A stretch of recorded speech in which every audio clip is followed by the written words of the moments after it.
Hi everyone, welcome to my YouTube channel world of knowledge. ഇന്ന് നമ്മൾ discuss ചെയ്യാൻ പോകുന്നത് അരിസ്റ്റോട്ടിലിൻ്റെ പോയറ്റിക്സ് ആണ്. നമുക്കപ്പോൾ തുടങ്ങിയാലോ? പ്ലാറ്റോയ്ക്ക് പുറമെ മഹാനായ അരിസ്റ്റോട്ടിൽ ഒരു ഡസനിലധികം ഉടമ്പടികൾ എഴുതിയിട്ടുണ്ട് എന്ന് വിശ്വസിക്കപ്പെടുന്നു. അതിൽ 2 മാത്രമേ എക്സിസ്റ്റ് ചെയ്യുന്നുള്ളൂ. അതിലൊന്നാണ് പോയറ്റിക്സ്, മറ്റൊന്നാണ് റിറ്റോറിക്. പോയറ്റിക്സ് ഡീൽ ചെയ്യുന്നത് ആർട്ട് ഓഫ് പോയട്രിയാണ്. അതുപോലെ തന്നെ റിറ്റോറിക് ഡീൽ ചെയ്യുന്നത് ആർട്ട് ഓഫ് സ്പീച്ചാണ്. BC 4-ാം നൂറ്റാണ്ടിലാണ് അരിസ്റ്റോട്ടിൽ ജീവിച്ചിരുന്നത് എന്നാണ് വിശ്വസിക്കപ്പെടുന്നത്. ആ ഒരു പീരീഡ് ഫിലോസഫിയുടെ പേരിലും ലോജിക്കിൻ്റെ പേരിലും റിറ്റോറിക്കിൻ്റെ പേരിലും അറിയപ്പെടുന്ന ഒരു പീരീഡായിരുന്നു. റിറ്റോറിക് എന്ന് പറഞ്ഞാൽ അലങ്കാരങ്ങളൊക്കെ ഉപയോഗിച്ചിട്ടുള്ള എന്നുള്ള മീനിങ് ആണ്. പോയറ്റിക്സിൽ അരിസ്റ്റോട്ടിൽ കലയെക്കുറിച്ച് പൊതുവായി ചർച്ച ചെയ്യുന്നത് കാണാൻ പറ്റും. അതായത് in poetics Aristotle discusses art in general. 17 out of 26 chapter of the poetics are devoted to the discussion of tragedy. അതായത് പോയറ്റിക്സിലെ 17 മുതൽ 26 ചാപ്റ്റേഴ്സ് ഡിസ്കസ് ചെയ്യുന്നത് ട്രാജഡിയെ പറ്റിയാണ്. അരിസ്റ്റോട്ടിൽ പറയുന്നത് തന്നെ ട്രാജഡിയാണ് ഹയസ്റ്റ് ഫോം ഓഫ് പോയട്രി എന്നാണ്. പോയട്രിയുടെ ഹയസ്റ്റ് ഫോം എന്ന് പറയുന്നത് തന്നെ ട്രാജഡി ആണെന്നാണ് അരിസ്റ്റോട്ടിൽ പറയുന്നത്. ട്രാജഡിയുടെ ഒറിജിൻ പരിശോധിക്കുമ്പോൾ അരിസ്റ്റോട്ടിൽ പ്ലാറ്റോവുമായി യോജിക്കുകയാണ്. കാരണം രണ്ടുപേരുടെയും അഭിപ്രായത്തിൽ ട്രാജഡി എന്ന് പറയുന്നത് ഫോം ഓഫ് ഇമിറ്റേഷനാണ്. തുടക്കത്തിൽ തന്നെ ഗൗരവമുള്ള കവികൾ, അതായത് സീരിയസ് മൈൻഡഡ് ആയിട്ടുള്ള പോയറ്റ്സ് പ്രഭുക്കന്മാരുടെ നല്ല നല്ല പ്രവൃത്തികളെ അനുകരിക്കാൻ തുടങ്ങി. ഇത് സ്തുതിഗീതങ്ങളുടെ ഉത്ഭവത്തിലേക്ക് നയിക്കുന്നു. ഹിംസ് എന്നാണ് സ്തുതിഗീതങ്ങൾ എന്ന് വെച്ചാൽ. It means this lead to the origin of hymns. ഇത് സ്തുതിഗീതങ്ങളുടെ ഉത്ഭവത്തിലേക്ക് നയിക്കുന്നു. From hymns the epic originated. Epic എന്ന് പറഞ്ഞാൽ ഇതിഹാസം. അതായത് ഇതിഹാസങ്ങളിൽ നമ്മളെപ്പോഴും പണ്ടുള്ള പ്രഭുക്കന്മാരുടെയൊക്കെ കഥകളാണ് വായിച്ച് കേട്ടറിഞ്ഞിട്ടുണ്ടാവുക. അതുതന്നെയാണ് ഇവിടെ പറയുന്നത്. ഈ ഒരു ഹിംസിൽ നിന്നും എപ്പിക് ഒറിജിനേറ്റ് ചെയ്യുകയാണ്, ഇതിഹാസം ഉടലെടുക്കുകയാണ്. And from the epic tragedy originated. അതായത് ആ ഒരു എപ്പിക്കിൽ നിന്ന്, ആ ഒരു ഇതിഹാസത്തിൽ നിന്നാണ് പിന്നീട് ട്രാജഡി ഒറിജിനേറ്റ് ചെയ്യുന്നത്, ട്രാജഡി ഉണ്ടാകുന്നത്. കൂടാതെ സില്ലി മൈൻഡഡ് പോയറ്റ്സ് സാധാരണക്കാരുടെ പ്രവർത്തികളെ ഇമിറ്റേറ്റ് ചെയ്യാനായിട്ട് തുടങ്ങി. ഇങ്ങനെ ചെയ്യുന്നത് ഒറിജിൻ ഓഫ് സാറ്റയറിന് കാരണമായി. സാറ്റയർ എന്ന് വെച്ചാൽ ആക്ഷേപഹാസ്യം. And from satire comedy originated. സാറ്റയറിൽ നിന്നും കോമഡി ഒറിജിനേറ്റ് ചെയ്യുകയാണ്. ഇതൊക്കെ കൊണ്ട് തന്നെ എപ്പിക് ആൻഡ് ട്രാജഡി എന്ന് പറയുന്നത് സാറ്റയർ ആൻഡ് കോമഡിയേക്കാളും സുപ്പീരിയറാണ്.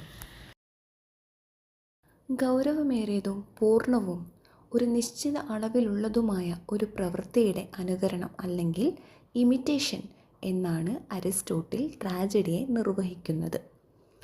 എല്ലാത്തരം കലാപരമായ അലങ്കാരങ്ങളാലും അലങ്കരിച്ച ഒരു ഭാഷയാണ് ഇത്. ഏത്? ട്രാജഡി. ആഖ്യാനത്തിലൂടെയല്ല, അതായത് നറേഷനിലൂടെയല്ല, പ്രവൃത്തിയിലൂടെ സഹതാപവും ഭയവും ഉണർത്തുകയും ഈ വികാരങ്ങളുടെ ശരിയായ ശുദ്ധീകരണത്തിനായി, പ്യൂരിഫിക്കേഷനായി, പെർക്വേഷനായി, കെതാസിസിനോ വേണ്ടി ജീവിക്കുകയും ചെയ്യുന്നു. കെതാസിസ് എന്ന് പറഞ്ഞാൽ സ്ട്രോങ് ഫീലിങ്സൊക്കെ കാണിക്കുക. ഓക്കെ, അപ്പം ശുദ്ധീകരണത്തിന് വേണ്ടിയോ കെതാസിസിനു വേണ്ടി ജീവിക്കുകയും ചെയ്യുന്നു. അതിനാൽ അരിസ്റ്റോട്ടലിൻ്റെ അഭിപ്രായത്തിൽ ട്രാജഡി എന്നുള്ളത് പുരുഷന്മാരുടെയോ സ്ത്രീകളുടെയോ അനുകരണമല്ല, മറിച്ച് അവരുടെ ഗൗരവമേറിയ പ്രവൃത്തികളുടെ അനുകരണമാണ്. അല്ലെങ്കിൽ അവരെയും ഗൗരവമേറിയ അവരുടെ പ്രവൃത്തിയിലൂടെയുള്ള അനുകരിക്കലാണ്. ഇതുവഴി, അതായത് ബൈ സീരിയസ് ആക്ഷൻ, അരിസ്റ്റോട്ടിൽ മീൻ ചെയ്യുന്ന എന്താണെന്ന് വെച്ചാൽ പിറ്റിയും, അതായത് ദയയും അതുപോലെ തന്നെ ഭയവും ജനിപ്പിക്കുക എന്നുള്ളതാണ്. ഈ ഒരു ട്രാജഡിക്ക് പ്രോപ്പറായിട്ടുള്ള ഒരു ബിഗിനിങ് ഉണ്ടായിരിക്കണം, മിഡിൽ ഉണ്ടായിരിക്കണം, അതുപോലെ തന്നെ ഒരു എൻഡും ഉണ്ടായിരിക്കണം എന്നാണ് അരിസ്റ്റോട്ടിൽ പറഞ്ഞു വയ്ക്കുന്നത്. കൂടാതെ ഒരാക്ഷൻ്റെ സൈസ് എന്ന് പറയുന്നത് മിതമായ ദൈർഘ്യത്തിലുള്ളതായിരിക്കണം എന്നും അരിസ്റ്റോട്ടിൽ പറയുന്നു. കൂടുതൽ ദൈർഘ്യമുള്ള ഒരു ആക്ഷൻ ആണെങ്കിൽ ഒരിക്കലും അത് മെമ്മറിയിൽ സൂക്ഷിക്കുവാൻ കഴിയുകയില്ല, അത് ബുദ്ധിമുട്ടാണെന്നും, അതുമാത്രമല്ല വളരെയേറെ ചെറിയതായിട്ടുള്ള ഷോർട്ടായിട്ടുള്ള ഒരു ആക്ഷൻ ആണെങ്കിൽ അതൊരിക്കലും കലാപരമായി തൃപ്തികരമായിരിക്കില്ല എന്നും അരിസ്റ്റോട്ടിൽ പറയുന്നു. ട്രാജഡി പ്രഭുക്കന്മാരുടെ ആക്ഷൻസ് അനുകരിക്കുന്നതുപോലെ അതിൻ്റെ ഭാഷ മാന്യമായ ഒന്നായിരിക്കണം. ട്രാജഡിയുടെ ഭാഷയ്ക്ക് മീറ്റർ, പ്രാസം അല്ലെങ്കിൽ റൈമ്, താളം അല്ലെങ്കിൽ റിതം തുടങ്ങിയ ഭാഷാലങ്കാരങ്ങൾ ഉപയോഗിക്കാൻ അരിസ്റ്റോട്ടിൽ നിർദ്ദേശിക്കുന്നു. ട്രാജഡി കഥാപാത്രങ്ങളുടെ പ്രവൃത്തിയിലൂടെ ഒരു കഥ വിവരിക്കുന്നു. അത് പ്രേക്ഷകരുടെ മനസ്സിൽ സഹതാപവും ഭയവും ഉണർത്തണം. ഒടുവിൽ ഈ വികാരങ്ങളുടെ ആധിക്യത്തിൽ നിന്ന് പ്രേക്ഷകരുടെ മനസ്സിനെ ശുദ്ധീകരിക്കണം. ഈ ശുദ്ധീകരണത്തെ ഗ്രീക്ക് പദമായ കെതാസിസ് സൂചിപ്പിക്കുന്നു. അരിസ്റ്റോട്ടിൽ ട്രാജഡി 6 ഘടകങ്ങളായി വിഭജിക്കുന്നു. ആദ്യത്തെ 3 പ്ലോട്ട്, ക്യാരക്ടർ ആൻഡ് തോട്ട്. ഇവ 3 തന്നെ ഒബ്ജക്ട്സ് ഓഫ് ഇമിറ്റേഷൻ ആണ്. പിന്നീട് വരുന്ന 2 ഡിക്ഷൻ ആൻഡ് സോങ്. ഇവ എന്ന് പറയുന്നത് മീഡിയ ഓഫ് ഇമിറ്റേഷൻ ആണ്. Last 1 spectacle. അത് മാനർ ഓഫ് ഇമിറ്റേഷൻ ആണ്. അരിസ്റ്റോട്ടിൽ ട്രാജഡിയുടെ ആത്മാവായി പ്ലോട്ടിനെ കാണുന്നു. ഒരു ട്രാജഡിയിലെ സംഭവങ്ങളുടെയും സാഹചര്യങ്ങളുടെയും ആകെ തുകയാണ് ഇത്. ട്രാജഡിയിൽ കഥാപാത്രങ്ങളില്ലാതെ പോസിബിളാണ്, എന്നാൽ പ്ലോട്ട് ഇല്ലാതെ പോസിബിൾ അല്ല. പ്ലോട്ടിനെ സിമ്പിൾ ആൻഡ് കോംപ്ലക്സ് എന്നിങ്ങനെ തരംതിരിച്ചിരിക്കുന്നു. കോംപ്ലക്സ് പ്ലോട്ടിൽ പെരിപെറ്റിയ, അനാഗ്നോറിസിസ് തുടങ്ങിയ ഘടകങ്ങളുണ്ട്. ഒരു സുഹൃത്തിനെയോ സഹോദരനെയോ ശത്രുവാണെന്ന് തെറ്റിദ്ധരിച്ച് കൊല്ലുന്നത് പോലുള്ള നായകൻ്റെ ഭാഗ്യത്തിൽ പെട്ടെന്നുള്ള വിപരീത ഫലത്തെ പെരിപെറ്റിയ സൂചിപ്പിക്കുന്നു. അനാഗ്നോറിസിസ് എന്നാൽ അത്തരം തെറ്റുകൾ കണ്ടെത്തലാണ്, അതായത് ഡിസ്കവറി. ഒരു സിമ്പിൾ പ്ലോട്ടിൽ ഈ ഘടകങ്ങളൊന്നും കാണാൻ കഴിയുകയില്ല. ട്രാജഡിയിൽ അരിസ്റ്റോട്ടിൽ കോംപ്ലക്സ് പ്ലോട്ടാണ് ഇഷ്ടപ്പെടുന്നത്. ട്രാജിക് പ്ലോട്ടിൽ 2 ഭാഗങ്ങളുണ്ട്, കോംപ്ലിക്കേഷനും ഡിനുമോണും. തുടക്കം മുതൽ ക്ലൈമാക്സ് വരെയുള്ളതിനെയാണ് കോംപ്ലിക്കേഷൻ എന്ന് പറയുന്നത്. ക്ലൈമാക്സ് മുതൽ എൻഡ് വരെയുള്ളതിനെയാണ് ഡിനുമോൺ എന്ന് പറയുന്നത്. ഡിനുമോൺ എന്ന് പറഞ്ഞാൽ തന്നെ കഥാവസാനം, കഥാസമാപനം എന്നൊക്കെയുള്ള അർത്ഥമാണ്. ക്യാരക്ടറൈസേഷനെ കുറിച്ച്, അതായത് കഥാപാത്ര രൂപീകരണത്തെക്കുറിച്ച് അരിസ്റ്റോട്ടിൽ ചില മാർഗനിർദ്ദേശങ്ങൾ നൽകുന്നുണ്ട്. എന്ത് സംഭവമാണോ നടക്കുന്നത് ആ സംഭവത്തിലുള്ളതും അതുപോലെ തന്നെ ആ ഒരു സിറ്റുവേഷനിൽ, ആ ഒരു സാഹചര്യത്തിലുമുള്ളതുമായിട്ടുള്ള സ്ത്രീയും പുരുഷനുമാണ് കഥാപാത്രങ്ങൾ.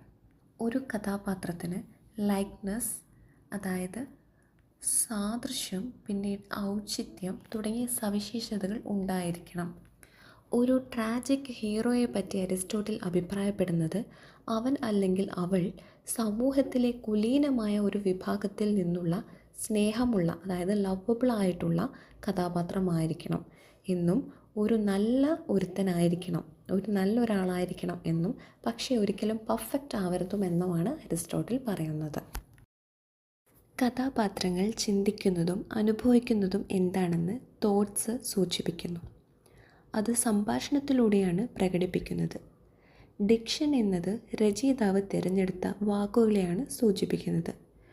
ഭാഷയുടെ അലങ്കാരത്തിൻ്റെ ഭാഗമാണ് സോങ്. രചനയുടെ ഭാഗമല്ലാത്ത പക്ഷേ വേദിയിൽ പ്രാധാന്യമുള്ള ഒന്നാണ് സ്പെക്ടാക്കിൾ. രചനയുടെ ഭാഗമല്ലാത്തതുകൊണ്ട് തന്നെ അരിസ്റ്റോട്ടിൽ സ്പെക്ടാക്കിളിന് കുറഞ്ഞ പ്രാധാന്യം മാത്രമേ നൽകുന്നുള്ളൂ. അരിസ്റ്റോട്ടിൽ ട്രാജഡിയെയും എപ്പിക്കിനെയും വേർതിരിക്കുന്നു. ട്രാജഡി പോലെ എപ്പിക്കും അതിൽ തന്നെ പൂർണ്ണമായ ഒരു ഗൗരവമേറിയ പ്രവർത്തനത്തിൻ്റെ ഇമിറ്റേഷനാണ്. എന്നാൽ ഒരു എപ്പിക് വായിക്കാനും ആസ്വദിക്കാനുമുള്ളതാണ്. വലിപ്പത്തെക്കുറിച്ച്, അതായത് അതിൻ്റെ ലെങ്തിനെക്കുറിച്ച് യാതൊരു നിയന്ത്രണവുമില്ല. എപ്പിക്കിൻ്റെ ഭാഷയും ഒരു അലങ്കാരമാണ്. എപ്പിക് സഹതാപവും ഭയവും ഉണർത്തുകയും അത് കെതാസിസിലേക്ക് നയിക്കുകയും ചെയ്യുന്നു. എന്നാൽ ഒരു ട്രാജഡിയിൽ നിന്ന് വ്യത്യസ്തമായി എപ്പിക് പ്രവർത്തനത്തിൻ്റെ രൂപത്തിലല്ല, ആഖ്യാനത്തിലാണ്, അല്ലെങ്കിൽ ആഖ്യാനത്തിൻ്റെ രൂപത്തിലാണ്. അതായത് unlike in a tragedy, epic is in the form of narration, not action. ട്രാജഡിയിൽ 6 ഘടകങ്ങളാണെങ്കിൽ എപ്പിക്കിൽ 4 ഘടകങ്ങളാണ്. അതായത് എപ്പിക്കിൽ സോങ്ങോ അതുപോലെ തന്നെ സ്പെക്ടാക്കിളോ ഇല്ല. ഒരു ട്രാജഡി പോലെ തന്നെ ഇതിഹാസത്തിൻ്റെ, അതായത് എപ്പിക്കിൻ്റെ ഇതിവൃത്തവും സിമ്പിൾ ഓർ കോംപ്ലക്സ് ആവാം.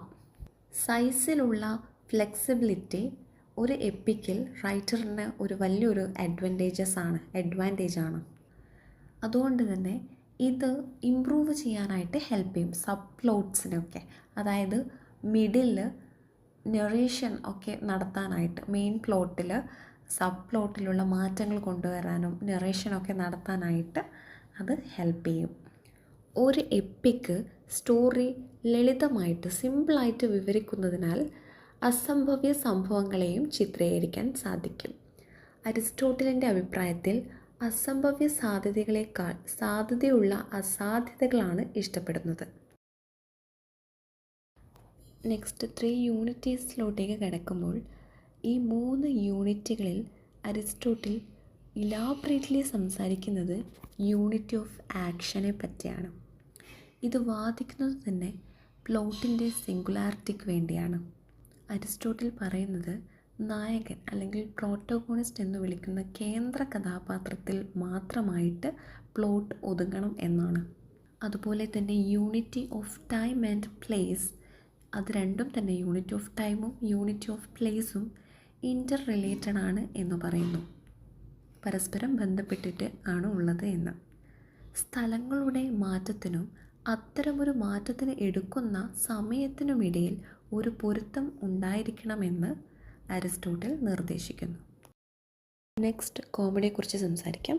കോമഡിയെക്കുറിച്ച് അഭിപ്രായം പറയുമ്പോൾ അരിസ്റ്റോട്ടിൽ പറയുന്നത് ചിരി ഉണർത്തുക എന്നതാണ് ഇതിൻ്റെ ഉദ്ദേശം എന്നാണ്.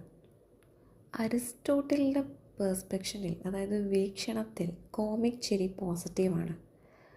പരിഹാസം പാപിയെയല്ല പാപത്തെയാണ് ലക്ഷ്യം വയ്ക്കുന്നത് എന്നതിനാൽ ഇത് കറക്റ്റീവാണ്, തിരുത്താൻ പറ്റുന്നതാണ് എന്ന് പറയുകയാണ്. ഒരു കഥാപാത്രത്തെയല്ല, മറിച്ച് അവൻ പ്രതിനിധീകരിക്കുന്ന ഗുണത്തെയാണ് നമ്മളിൽ ചിരി ഉണർത്തുന്നത്, നമ്മൾ ചിരിക്കുന്നത്. അങ്ങനെ കോമഡിക്ക് ലോകത്തിലെ വിഡ്ഢിത്തങ്ങൾ തിരുത്താൻ കഴിയും. കോമിക് ചിരികൾ ഒരു തരത്തിലുള്ള മാലിസ്, അതായത് ദ്രോഹവും ചെയ്യുന്നില്ല എന്ന് പറഞ്ഞു വയ്ക്കുന്നു. അരിസ്റ്റോട്ടിൽ സ്റ്റൈലിനെക്കുറിച്ചും ചില നിരീക്ഷണങ്ങൾ നടത്തി. നല്ല സംസാരത്തിന് അത്യാവശ്യമായ ഔചിത്യം, ഹ്രസ്വത, വ്യക്തത എന്നിവയുടെ സവിശേഷതകൾ അദ്ദേഹം ഊന്നിപ്പറയുന്നു. എഴുത്തിനും ഇത് ബാധകമാണ് എന്ന് പറഞ്ഞു വയ്ക്കുന്നു. ഇതോടുകൂടി നമ്മുടെ ഈ ചാപ്റ്റർ അവസാനിക്കുകയാണ്. ഇതിൽ സ്ക്രീനിൽ കാണിക്കുന്ന എല്ലാം തന്നെ നിങ്ങൾക്ക് ഈസിയായി ഓരോ പാരഗ്രാഫ് വീതം ആക്കിയെടുത്ത് നോട്ട്സ് ആക്കി ഉപയോഗിക്കാവുന്നതാണ്. Okay, thank you for watching this video. If this video is helpful to you, please do like, share, comment and subscribe to my channel. Thank you.